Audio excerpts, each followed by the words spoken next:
నాకు ఈ ప్రతికూలత ఎదురైన ప్రతిసారి నేను ఎందుకు జన్మించాను, నాకు ఈ బతుకెందుకు అని ఏడ్చుకున్నాను రా. కనికరం ఉందిరా మీకు? నేను శాపాన్ని అనుభవిస్తుంటే కనికరం ఉందా? శాపం నుండి నన్ను విడిపించేవాడు నాకు అందుబాటులోకి వస్తే పిలవనియరేందిరా, ఆయన సమీపించనియరేందిరా, ఆయన వేడుకోనియరేందిరా నాయన, నన్ను అరవనియండిరా, నన్ను కేక వేయనియండిరా. ఆయన దాటిపోతే నా బతుకు లేదురా, నాకు జీవితం లేదురా. నా కళ్ళ ముందున్నది అన్నమో పురుగులో తెలియదురా. తిన్నాను, ఏం తిన్నానో కూడా తెలియదు. నా జీవితం ఒక దుర్భరం. అడ్డగిస్తారు, మీకేం తెలుసురా నా బాధ. హల్లెలూయా.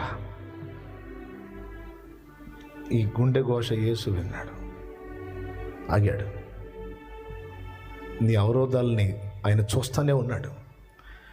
కేకలు వేసే గుడ్డివాడిని చూస్తున్నాడు, కేకలు ఆపటానికి ప్రయత్నించే అవరోధాలని రెండింటినీ యేసు చూస్తున్నాడు. అడ్డగించిన అవరోధాలను బట్టి ఆగిపోతాడా? కేక ఆగిపోతుందా? కేక ముందుకు సాగుతుందని గమనిస్తే ఆ కేక ఎక్కువైపోయింది, అడుగు ఆగిపోయింది యేసుది.